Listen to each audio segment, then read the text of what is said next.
Assalamualaikum warahmatullahi wabarakatuh. Saya Yunus Husnul Luki dari kelas 12 TOI 2, absen 36.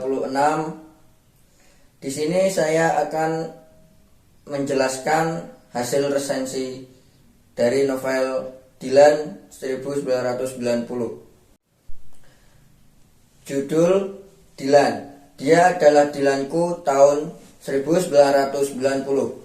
Penulis Pidi Baik, penerbit PT Mizan Pustaka, tahun terbit 2005, banyak halaman 330, tebal 20,5 cm, SBN 978-6870-41-3. Sinopsis dari novel Dilan ini menceritakan kisah cinta anak SMA yaitu Dilan. Ia adalah salah satu anak geng motor yang bersifat nakal. Namun jika dilihat dari sisi lain, akan ditemukan juga hal positif dari dalam dirinya. Suatu ketika Dilan jatuh cinta dengan anak baru di sekolahnya bernama Milea. Awalnya gadis tersebut bingung dengan cara Dilan mengajaknya berkenalan. Milea merupakan murid baru yang pindah dari Jakarta. Ketika ia berjalan ke sekolah, Milea bertemu salah satu dengan teman sekolahnya yang menjadi peramal. Peramal tersebut berkata kalau mereka nanti akan bertemu lagi di kantin. Milea pada mulanya mengabaikan peramal laki-laki itu. Namun ia justru diganggu setiap hari. Milea pun memutuskan untuk mencari tahu identitasnya.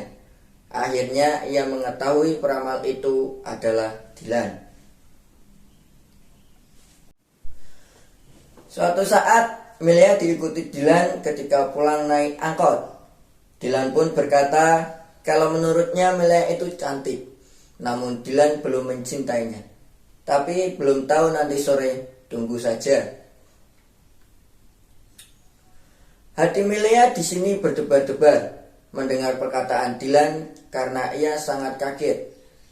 Milea hanya diam mendengarnya. Ia memikirkan juga pacarnya yang berada di Jakarta yang bernama Benny. Dilan mendekati Milea menggunakan cara yang berbeda sehingga menyebabkan Milea tersebut memikirkannya. Saat Milea berulang tahun, Milea mendapatkan hadiah berupa teka-teki silang. Isi dari teka-teki silang tersebut adalah ucapan selamat ulang tahun untuk Milea. Dilan juga mengungkapkan kalau ia sayang dengan Milea. Secara perlahan, Dilan dan Milea semakin akrab. Milea pun mengetahui banyak hal terkait Dilan dari sepupu Dilan bernama Wati, yang juga teman sekelasnya. Sekolah Milea yang berlokasi di Bandung tersebut terpilih sebagai peserta cerdas cermat di TVRI. Siswa yang tidak berpartisipasi sebagai peserta disarankan tetap ikut memberi dukungan teman-temannya yang lomba. Ketika Milea berada di Jakarta, ia ingin bertemu pacarnya Benny. Ia menunggu Benny lama yang telah berjanji akan datang ke stasiun TV tersebut. Faktanya, Benny tidak muncul-muncul. Milea akhirnya pergi makan dengan Wati. Pada saat itu juga Benny datang, kemudian marah-marah melihat Milea dan laki-laki lain. Hubungan keduanya berakhir karena kejadian ini. Unsur intrinsik dari novel tersebut: tema, percintaan dan persahabatan. Latar, yang pertama tempat. Latar tempat adalah sekolah, warung BEM di Jalan Buah Batu, rumah Milea, rumah Bunda, dan Jakarta. Latar waktu, pagi, siang, sore, dan malam. Untuk latar suasana, bahagia, sedih, tegang, dan humoris. Penokohan dan watak. Milea cantik, pintar, baik hati, sopan, dan penyayang. Dilan, humoris, baik hati, setia kawan, dan perhatian. Benny, perhatian, overprotect, pemarah, dan manja. Lucy, baik hati dan perhatian. Bahar, baik hati, setia kawan, dan mudah marah. Bunda, penyayang, baik hati, dan humoris. BM, ramah dan baik hati. Ibu, penyayang dan baik hati. Alur cerita pada novel ini adalah alur mundur. Buku ini dibuka dengan perkenalan nama dan wajah para tokoh, baik tokoh utama maupun tokoh sampingan. Pada bab pertama, Milea akan memperkenalkan segala sesuatu tentang dirinya, keluarga, dan kisah cintanya. Pada bab kedua, Milea akan menceritakan tentang kisah cintanya bersama Dylan di tahun 1990. Cerita cinta yang sangat romantis dengan segala kesederhanaannya. Untuk gaya bahasa yang digunakan dalam novel ini tidak menggunakan bahasa yang baku dan mudah dimengerti, tapi dalam novel ini ada beberapa menggunakan bahasa Sunda sebagai penguat karena berasal di daerah Bandung. Tapi ada translate agar pembaca tidak bingung. Untuk amanat, membaca novel Dylan ini membuat pembaca rindu setidaknya pada 3 hal. Pertama, masa SMA. Dari saat melihat warna cover buku saja, kita sudah diingatkan dengan warna celana seragam SMA lalu. Ketika akan dihadapkan kepada scene persekolahan seperti situasi jam istirahat di kantin, bandel saat upacara, tragedi guru, sok jagoan, serta suasana tempat tongkrongan.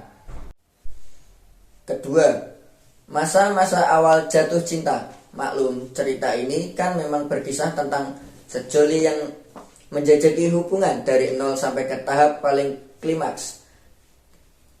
Ketiga, yang juga kental banget terasa di novel ini adalah nuansa 90-an. Buku ini adalah mesin waktu yang mengajak kita untuk melihat bagaimana pacaran tanpa ponsel dan hanya mengendalikan telepon rumah. Dan betapa sakralnya sebuah surat cinta karena terbatas dan selalu berjeda. Komunikasi antara Dylan dan Milea saat tak bersama jadi begitu istimewa. Cerita cinta zaman lawas dan tak serba instan, selalu punya kualitas sendiri. Untuk sudut pandang tersendiri, sudut pandang digunakan dalam novel ini adalah sudut pandang orang pertama, yang serba tahu. Unsur ekstrinsik. Yang pertama adalah nilai moral. Nilai moral yang ada di novel ini adalah tanggung jawab yang apa telah kita lakukan. Untuk yang kedua adalah nilai sosial. Ada rasa keistimewaan dalam novel ini antar sesama geng motor yang dijalani banyak rintangan, tapi tidak membuat mereka lari dari masalah tersebut. Untuk yang ketiga adalah nilai adat istiadat. Di dalam novel ini menggunakan aturan adat Bandung dalam kegiatan sehari-hari. Untuk yang keempat, nilai agama. Walaupun Dylan anggota geng motor dan sering bolos, tapi ia tidak pernah melewatkan tugasnya sebagai seorang muslim dan memaafkan, itulah yang dia lakukan. Kelebihan novel ini adalah yang pertama, isi novel memuat banyak percakapan sehingga lebih enak dan mudah untuk dibaca dan tidak berbelit-belit. Yang kedua, pembaca akan terbawa dengan suasana cerita yang oleh penulis digambarkan sangat menyenangkan. Yang ketiga, banyak dijumpai tokoh pendamping. Hal ini menjadi menarik karena di halaman depan dipajang gambar ilustrasi dari setiap tokoh. Yang keempat, novel ini mengajarkan cara-cara untuk menjaga pasangan sehingga hubungan bisa bertahan dalam jangka waktu lama dan komunikasi berjalan dengan lancar. Untuk yang kelima, sampul luar menarik dengan adanya gambar remaja SMA yang berdiri persis di depan motor zaman 1990-an. Cerita sangat ringan dan santai sehingga tidak memakan banyak waktu. Kelemahan dari novel ini, yang pertama adalah novel memuat kisah cinta tahun 90-an. Secara otomatis, baik gurauan maupun percakapan-percakapan yang dibagai erat kaitannya dengan kehidupan di tahun tersebut. Bagi pembaca yang hidup di tahun 2000-an ke atas tentu akan kesulitan untuk dalam memahaminya. Yang kedua, dijumpai kalimat-kalimat yang sedikit aneh dan percakapan kurang menyambung yang diperkirakan karena pengaruh dari latar waktu. Yang ketiga, karakter Dylan ini terlalu menonjol karena hampir sebagian besar cerita berkutat Dylan saja. Yang keempat, novel ini hanya diperuntukkan bagi kalangan tertentu saja. Tidak semua usia boleh membaca novel dengan genre roman ini. Yang kelima, novel tampak mewah karena jumlah halamannya sangat tebal. Padahal tulisan di setiap lembarnya tidak begitu penuh. Sekian resensi dari saya. Terima kasih. Apabila ada salah kata mohon dimaafkan. Wassalamualaikum warahmatullahi wabarakatuh.